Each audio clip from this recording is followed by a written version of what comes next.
Okay, so um, I'm gonna be telling a story about the first time I subbed. This was a few weeks ago, and this was my first time ever setting foot in a public school. Um, I grew up in a private school, so the class sizes were much different. The school cultures was much different. Um, so I wasn't entirely sure what to expect, but it's what I wanted to do, and I figured, you know what, what's the worst that'll happen? I have no obligation as a sub to continue subbing. If I don't like it, I could just not take any positions if I don't want. It's all up to me. So I applied to the district as a day-by-day sub. I eventually got the job, the position. I said in a different video that they're not picky. So I got the position, and I was put on the, I don't know what you call it, their system for subbing, and I could pretty much pick jobs as I saw fit.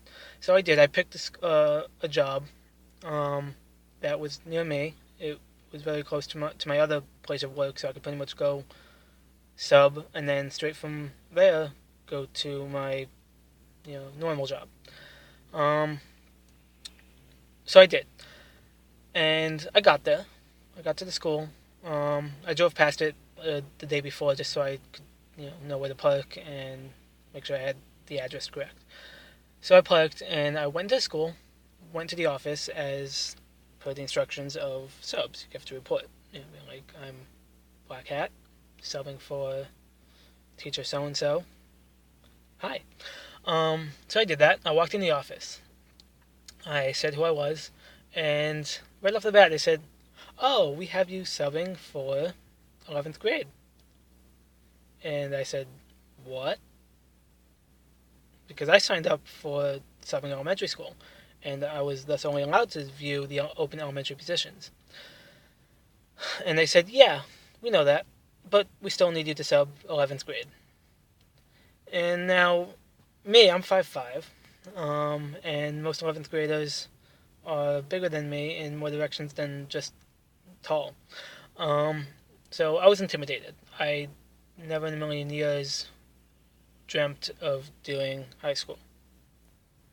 I know some people it fits their personality types and teaching methods. It didn't appeal to me at all. So I made that clear. I was like, I signed up for elementary, and that's where most of my prior experience, is in working with elementary aged kids.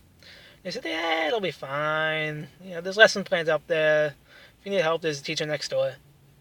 And I was like, I was kind of iffy, but I was already there. Um, I did want experience. I want to get as much experience as I can in as broad of the field as I can, as available. So I said, okay, I'll take it. And okay, so then I went up the stairs. I found the classroom. It was a very big building. Um, it was a high school building connected to an elementary school. Um, so I found the classroom and I walked up to the desk. I got there early, of course. And I walked over to the desk to see what lesson plan there was. And the teacher had me teaching 5 periods. 3 periods back to back, lunch, and then the last period. First, oh no, 4 periods back to back. Last period. First 3 periods were teaching history, and of everything could have had me teaching was the Holocaust. And I was nervous hearing that I was going to be subbing for 11th grade history because my history background is very rusty, um, and I was kind of worried how I was going to wing it. But the Holocaust, of all things, of all subjects, is something I know more about than probably most people, simply because of my cultural background. Um, so that was definitely an adventure. The kids were amazing. This is an inner city public school. Title One, which doesn't really indicate much, but anyone who knows anything about U.S. schools, Title One can be some of the most difficult because they're low income. Um, doesn't say that low income people are um, not smart. It's just cultural differences. Low-income people have more things to worry about, and education isn't always the top priority because they don't have time. But it was amazing. The kids were engaged. Many of the kids didn't speak English, so I wasn't gonna fight a battle I know I couldn't win. I don't speak any Spanish. So the kids who weren't paying attention, as long as they weren't interrupting, I wasn't gonna, stop the whole class and fight. But the kids who wanted to pay attention were paying attention, and it was amazing. It was a short chapter. I was kind of amazed how short the chapter was on the Holocaust. But I was able to supplement, some of my own knowledge, and the kids, as a result, asked a lot of questions, which it was an amazing feeling being able to answer those questions and have a back and forth conversation with many of the students in the class. Many of the students, I ended each class by telling a little bit about me and my background and why I know, a bit about the Holocaust. And they loved it. It was amazing. And then, fourth period, before lunch, had me teaching sociology. Now, I took Intro to Sociology a very long time ago in community college. And it was one of my favorite classes, even though it's Intro to Sociology. And the teacher herself, I don't think she was very good. There was a lot of things she said that I disagreed with. But that's besides the point. I still enjoyed the topic of sociology. The teacher left a worksheet for the kids to do in groups, so they were pretty much doing what they had to do. I didn't have to teach much. But I did have some interesting political conversations with the kids relating to the topic of sociology and social political issues. It really demonstrated high school kids' ability to think critically. I was impressed. Then I had a lunch. It was a very long lunch break, almost 2 hours. But I didn't complain. Pretty much, gave me time to find the staff bathroom in this giant building, which to me still makes no sense the way it was laid out. But whatever. I'm not the interior designing officer of my city. Not my job. So I did that.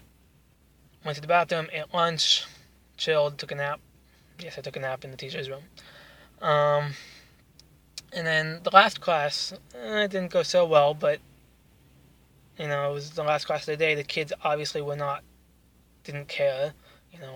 I was tired, the kids were tired. It's a long... I understand that they have other classes they have to worry about, and the teacher just left a video to play. About the Apollo, and I think that's interesting generally. I like, space and rockets and all that fun stuff. But I'll admit, it was boring. And obviously, there was only one kid I noticed paying attention the entire time. The other kids just were talking amongst each other and on their phones. And as long as they weren't too loud, I didn't care. So that worked out. And the point of this whole story is I had a great time.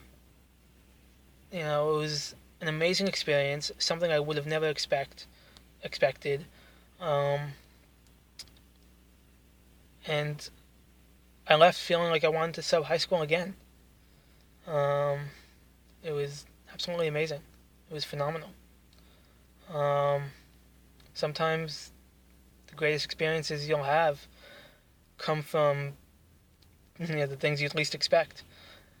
And even though my district fucked up and I almost didn't even get paid for that position because on paper they had me subbing for a position which I didn't do,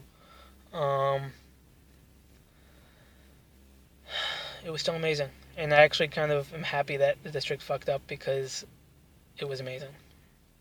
I hope it doesn't happen again because I like being able to prepare beforehand, both mentally and physically, bring in relevant material that might be useful. But whatever, I winged it. It went well, and I want to do it again. So